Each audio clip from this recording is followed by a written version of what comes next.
cab over wheels. You're lucky to have a long line, Wilbert told Thomas and Toby. Mine is only 1.5 miles long, with a station at Norchard and another at Lydney. The scenery is super though, and my driver says it's better up the valley. Our volunteers are going to open that bit too. They work hard, but it takes a long time. One of Wilbert's first jobs was at the lead mine. Don't pass the danger notice, Thomas warned. I fell down a mine once. Wilbert smiled. I've worked in a colliery, he said, so I know about danger notices. But, he added, there was an engine once who thought he knew better. What happened? Asked Toby and Thomas. Wilbert paused. This engine didn't have a name, he began, just a number, 16, and he worked in a steelworks. One of the jobs that 16 and his friends had to do was to take the waste from the works in special trucks to a place they called the tip.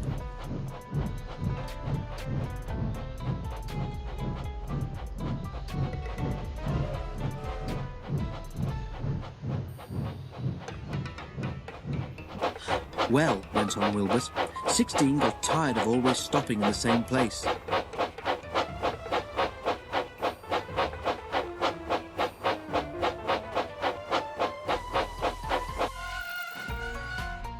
He tried to go further, but his driver always prevented him.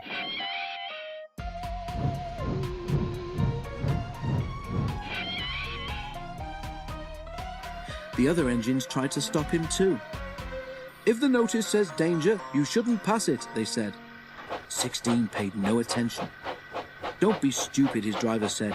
We mustn't pass the notice, or goodness knows where we shall end up. But 16 wanted to know. Pooh, he scoffed. I can take care of myself. One wet day, 16's chance came. The rails were slippery, and when his driver tried to stop, he couldn't. You see, 16 had asked the trucks which were in front of him to carry on past the warning sign. They did just that, and their momentum pulled 16 with them.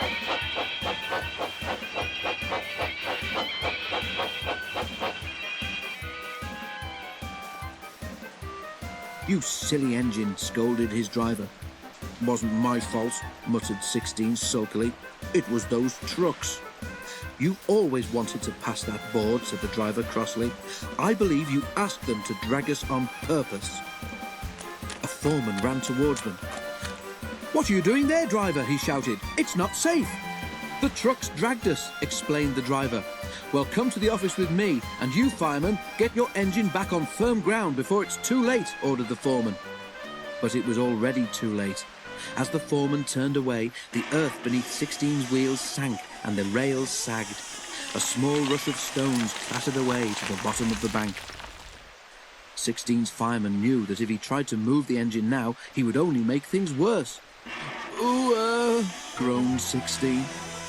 Beneath his weight, the rails sagged even more. Suddenly, they fell away completely. As the fireman leapt for safety, 16 overbalanced. The coupling between him and the trucks broke, and he rolled cab over wheels down the bank. He reached the bottom with a crash and lay on his side, looking surprised and leaking steam in all directions. Help! He gasped weakly. Thomas and Toby were silent. What happened to 16 after that? Ventured Toby. Oh, he was rescued, Wilbert said, but he wasn't repaired, and he was sent to the back of the shed in disgrace.